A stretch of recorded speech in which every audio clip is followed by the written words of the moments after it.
गं गणपतये नमः। आइए सुनते हैं चौथ चंद्र कलंक चतुर्थी कब है। 30 या 31 अगस्त। पूजन विधि, शुभ मुहूर्त, महत्व, नियम एवं चाँद देख लें तो ऐसा कौन सा करें उपाय जिससे कलंक दोष से मिल जाए मुक्ति। भाद्रपद मास की शुक्ल पक्ष की चतुर्थी तिथि गणेश चतुर्थी मनाई जाती है। इसी दिन देश के कई भागों में चौथ चंद्र और कलंक चतुर्थी का पर्व भी मनाया जाता है। इस बार तिथियों के उलझन की वजह से गणेश चतुर्थी और चौथ चंद्र पर्व अलग अलग दिन मनाया जा रहा है। मुख्य रूप से बिहार के मिथिलांचल क्षेत्र में मनाया जाने वाला चौथ चंद्र पर्व इस बार 30 अगस्त को मनाया जाएगा और उगते हुए चंद्रमा को अर्घ्य दिया जाएगा। इसी दिन कलंक चतुर्थी का पर्व भी मनाया जाएगा। धर्म ग्रंथों के अनुसार भाद्र शुक्ल चतुर्थी तिथि को गणेश जी का जन्म दोपहर के समय हुआ था।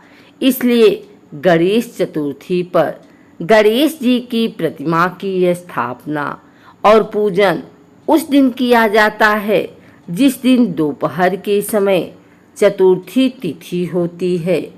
30 अगस्त को चतुर्थी तिथि का आरंभ दोपहर में 3:54 से हो रहा है, जबकि 31 अगस्त को चतुर्थी तिथि सूर्योदय से दोपहर 3:23 तक है। इसलिए 31 अगस्त के दिन गणेश प्रतिमा की स्थापना पूजन के लिए शास्त्र के अनुसार सही है और इसी दिन सिद्धि विनायक व्रत किया जाएगा। लेकिन चौथ चंद्र और कलंक चतुर्थी का संबंध चंद्रमा से 31 अगस्त को रात में चतुर्थी तिथि नहीं है, जबकि 30 अगस्त को रात के समय चतुर्थी तिथि रहेगी। इसलिए 30 अगस्त को ही चौथ चंद्र और कलंक चतुर्थी के व्रत नियमों का पालन किया जाएगा। ऐसी कथा है कि एक समय गणेश जी के फूले हुए पेट और गजमुख रूप को देखकर चंद्रमा को हंसी आ गई। गणेश जी को चंद्रमा का व्यवहार अच्छा नहीं लगा। उन्होंने चंद्रमा को श्राप दे दिया कि तुम्हें अपने रूप का बड़ा गर्व है, इसलिए तुम्हें क्षय हो जाएगा और तुम्हें कोई नहीं देखेगा।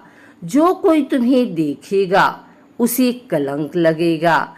इस श्राप से दुखी चंद्रमा हर दिन ब दिन घटने लगे। फिर चंद्रमा ने इस श्राप से मुक्ति के लिए गुजरात के सोमनाथ तीर्थ में बालू से शिवलिंग का निर्माण करके शिव जी की उपासना शुरू कर दी। शिव जी चंद्रमा पर प्रसन्न हुए और इनकी रक्षा के लिए अपने शीश पर इन्हें धारण कर लिया। साथ ही चंद्रमा की विनती पर सोमनाथ ने प्रथम ज्योतिर्लिंग के रूप में विराजमान हुए। शिव जी की सलाह पर चंद्रमा ने फिर गणेश की पूजा की। चंद्रमा पर प्रसन्न होकर गणेश जी ने कहा कि मेरा श्राप समाप्त तो नहीं होगा, लेकिन मैं इसके प्रभाव को घटा देता हूँ। अब से हर 15 दिन पर तुम्हारा क्षय होगा और फिर से तुम अपना पूर्ण रूप प्राप्त कर लोगे। इसलिए चंद्रमा घटता बढ़ता रहता है। साथ ही चंद्रमा से गणेश जी ने यह भी कहा कि जो भी भाद्र मास की शुक्ल पक्ष की चतुर्थी को आपको देखेगा उसे मिथ्या यानी झूठा कलंक लगेगा। बाकी दिनों में आपको देखने से कोई कलंक नहीं लगेगा। विष्णु पुराण में कथा है कि भाद्रपद मास में कलंक चतुर्थी को चंद्रमा के दर्शन करने के कारण भगवान श्री कृष्ण को भी मिथ्या कलंक लगा था। गणेश जी के इस श्राप से बचने का एक उपाय है कि इस स्यमंतक मणि की कथा का पाठ करना चाहिए और हाथों में दही या फल लेकर चंद्रमा का दर्शन करना चाहिए। एक अन्य उपाय यह है कि भाद्रपद मास में हर दिन चंद्रमा के दर्शन करें।